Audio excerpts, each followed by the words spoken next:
For decades, Rob Reiner's name was associated with laughter, intelligence, and films that understood the human heart. But behind the legacy, there was a private world few ever saw, one held together by family, loyalty, and silence. When tragedy struck his home, it wasn't just Hollywood that was shaken, but the people who knew him best. Now, one voice close to Rob Reiner is finally speaking. Not to accuse, not to excuse, but to explain what led to an ending no one saw coming. The friendship that saw everything up close. Billy Crystal never described Rob Reiner as just a collaborator. From the moment they met, he spoke of him as someone rare in Hollywood, genial, deeply intelligent, and instinctively human. Their bond began when they were cast as best friends on television, before fame had hardened expectations and before success complicated relationships. What started as an on-screen dynamic quickly became real life. They complained to each other, challenged each other, and trusted each other in ways few people ever experience. Over the years, Crystal watched Reiner evolve from a performer into a filmmaker with unusual emotional range. Comedy, drama, satire, and intimate storytelling all came naturally to him. But what stood out most was how seriously he took responsibility. Reiner listened. He encouraged ideas.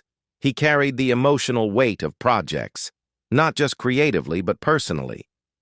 To those around him, he wasn't dominant. He was steady. And that steadiness extended to his family life, where he believed consistency and protection mattered more than visibility. From the outside, the Reiner household appeared grounded. Rob and Michelle were seen as partners in every sense, supportive, principled, and aligned in values. Friends described them as a unit, a force that operated quietly but with purpose.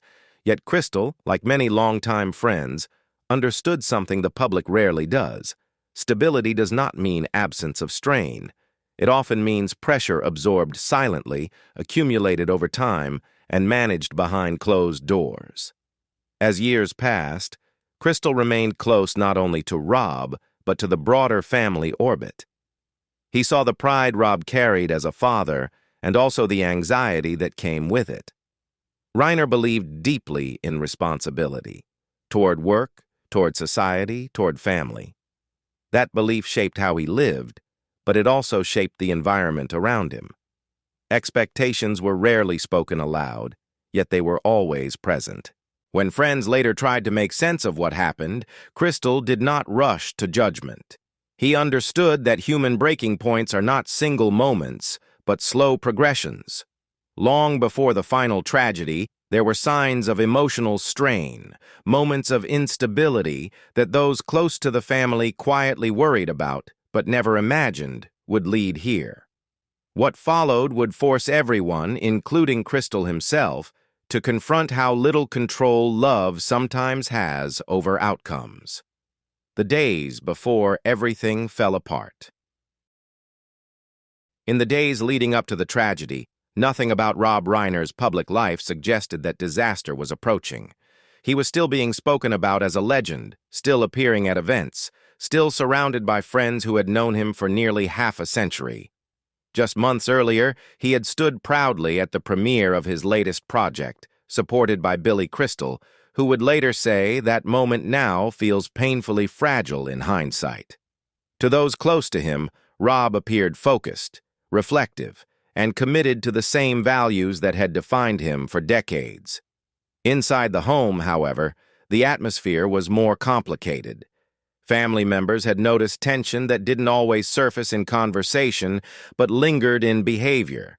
There were moments of volatility, shifts in mood that came and went, and an unease that felt unresolved.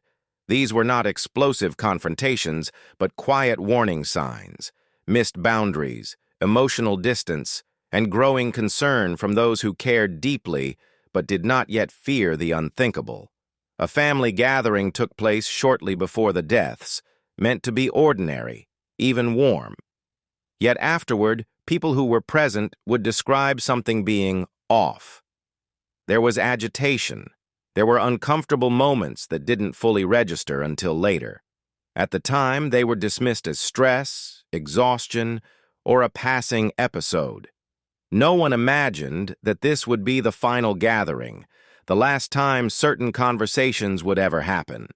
What made the situation especially painful for those close to Rob and Michelle was the contrast between who they were publicly and what was unfolding privately. Friends described them as devoted, aligned, and purposeful. They had built a life centered on shared values and civic engagement. Michelle, in particular, was seen as strong and resolute, someone who stood beside Rob not just as a spouse, but as a partner in everything he believed in. That unity made the outcome even harder to process. When the phone call finally came, it did not come with explanations, only shock. Their daughter arrived at the house and discovered what no child should ever see. Within minutes, Billy Crystal was contacted. He and his wife went to the area, but they were not allowed close to the residence. A neighbor later said Crystal looked like he was about to cry, visibly shaken, struggling to absorb what had happened. Even then, the full scope of the situation was not yet clear. As investigators began piecing together timelines, the weight of what had occurred grew heavier. The deaths were not sudden or accidental. They were violent. They had happened hours before anyone realized something was wrong.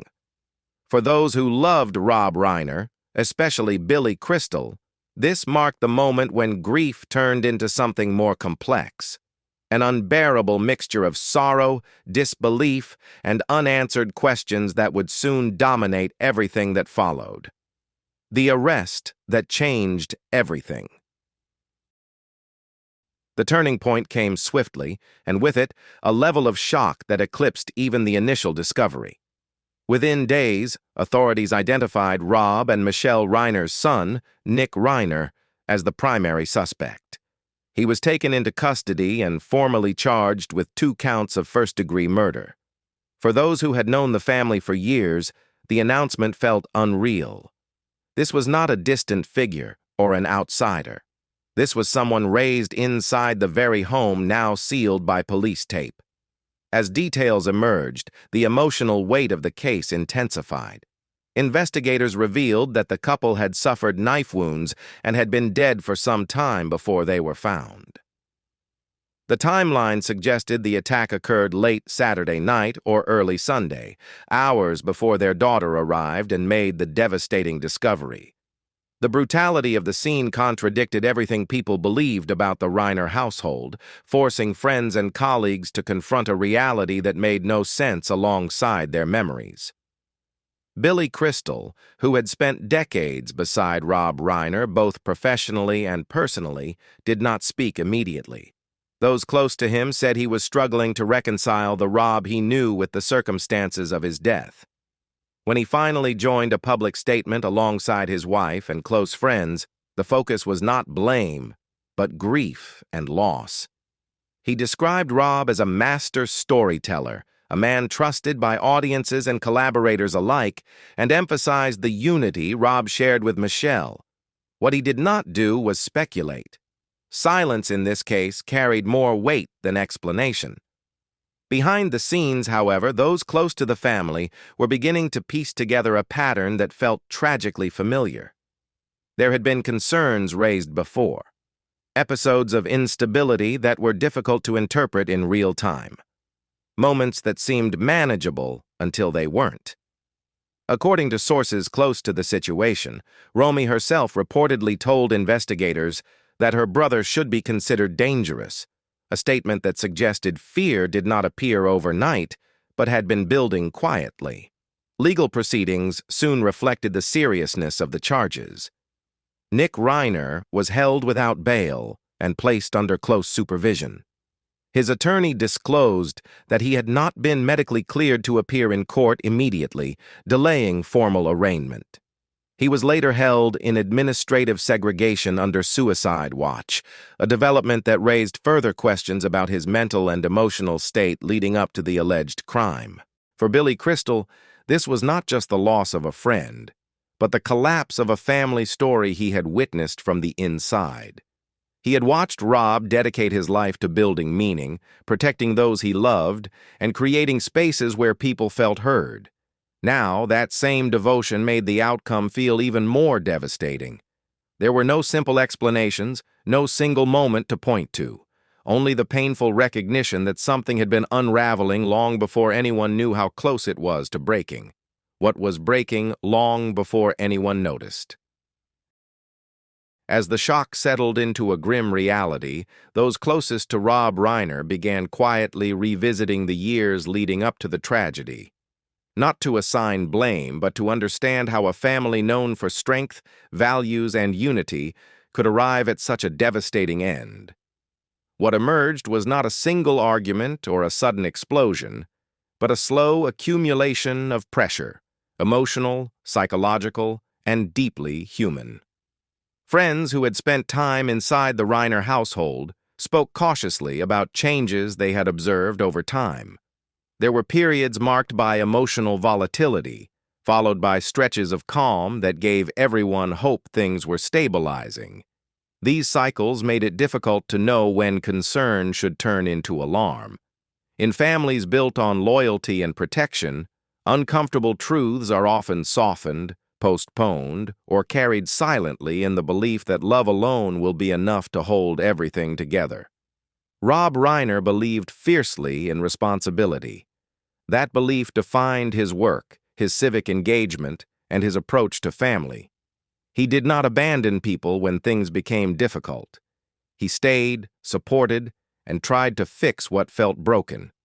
Those close to him later reflected that this instinct, so admirable in many ways, may also have made it harder to acknowledge just how serious the situation had become. When someone you love is struggling, hope can sometimes override fear. Billy Crystal, who knew Rob for nearly 50 years, understood this dynamic well. Their friendship was built on honesty, but also on discretion. Crystal had watched Rob shoulder burdens without complaint, believing that patience and consistency would eventually lead to resolution. That same mindset extended to family matters, which were kept private, guarded from public view, and rarely discussed outside a tight inner circle. What made the situation especially tragic was that warning signs did not always present themselves as clear danger. They appeared as agitation, emotional distance, unpredictable behavior, things that could be explained away as stress, exhaustion, or personal struggle. In retrospect, some friends acknowledged that these moments now feel heavier, more significant. But at the time, they were fragments, not a clear picture. The idea that this was a slow unraveling rather than a sudden break is what haunts many who loved Rob and Michelle. It suggests there were moments when intervention might have seemed possible, yet never urgent enough to override trust and love. Families often live inside that tension, believing they have more time than they actually do. When silence finally broke. For days after the murders, Billy Crystal said nothing publicly. Those who know him understood why. When grief is personal, words often feel inadequate, even dangerous. Crystal had spent nearly half a century protecting Rob Reiner's dignity, honoring his work and respecting the privacy of his family. Speaking too soon would not bring clarity. It would only invite speculation into a space that deserved restraint. When he finally broke his silence, it was not through interviews or emotional appearances. It came through a carefully worded statement signed alongside his wife and a small circle of Rob's closest friends. The message was deliberate in what it addressed and equally deliberate in what it refused to explain. Crystal did not attempt to decode the crime or analyze motives. Instead, he centered the people who were lost. He described Rob Reiner not simply as a great comic actor, but as a master storyteller, someone whose range was unmatched, who moved effortlessly between comedy, drama, satire, and documentary. More importantly, Crystal emphasized trust. Audiences trusted Rob, collaborators trusted him, friends trusted him. That trust, Crystal implied, was the true measure of the man, not the circumstances of his death. What stood out most in the statement was the way Crystal spoke about Rob and Michelle together.